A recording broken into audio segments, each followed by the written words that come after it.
چین کے صدر شی جن پنگ کی جانب سے بھارت میں ہونے والے G20 اجلاس میں شرکت سے معذرت پر امریکی صدر جو بائیڈن نے مایوسی کا اظہار کیا ہے۔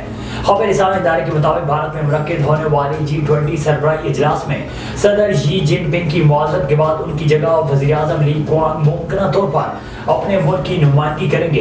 ایک بیان میں امریکی صدر جو بائیڈن نے کہا ہے کہ G20 اجلاس میں صدر شی جن پنگ کے شرکت نہ کرنے پر مجھے مایوسی ہے، لیکن میں پھر بھی ان سے ملوں گا۔ تاہم صدر بائیڈن نے اجلاس میں شرکت پر گرمجوشی کا اظہار کرتے ہوئے کہا ہے کہ انڈیا اور ویتنام امریکہ کے ساتھ قریبی تعلقات کی خواہش رکھتے ہیں اور دونوں ہی مددگار ثابت ہو سکتے ہیں۔ ایران میں 2 خواتین صحافیوں کو 30 دن کے لیے جیل بھیج دیا گیا۔ دونوں صحافیوں پر سازش اور منصوبہ سازی کا الزام ہے۔ غیر ملکی خبر رسانی ادارے کے مطابق خاتون صحافی نگین بغیری اور الناز محمدی کو 3 سال قید کی جزوی معطل سزا سنائی گئی ہے۔ سزا کا کچھ حصہ جیل میں گزارنا ہوگا، بقیہ سزا 5 سال کی مدت کے لیے معطل کی گئی ہے۔ صحافیوں کو 5 سال کے دوران پیشہ ورانہ اخلاقی تربیت حاصل کرنی ہوگی۔ واضح ہے کہ ایران میں احتجاج سے متعلق مقدمات میں 7 افراد کو پھانسی دی جا چکی ہے۔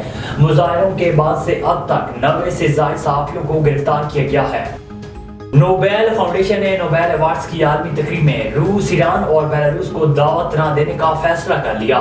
نوبل ایوارڈز 2023 کی تقریب 10 دسمبر کو ہوگی۔ نوبل فاؤنڈیشن کے مطابق ایوارڈز تقریب میں روس، بیلاروس اور ایران کے سفیروں کو مدعو نہیں کیا جائے گا۔ تینوں ممالک کو مدعو نہ کرنے کا فیصلہ سویڈن کے احتجاج پر کیا گیا۔ مختلف شعبوں میں نوبل انعام پانے والوں کے ناموں کا اعلان رواں سال اکتوبر میں کیا جائے گا۔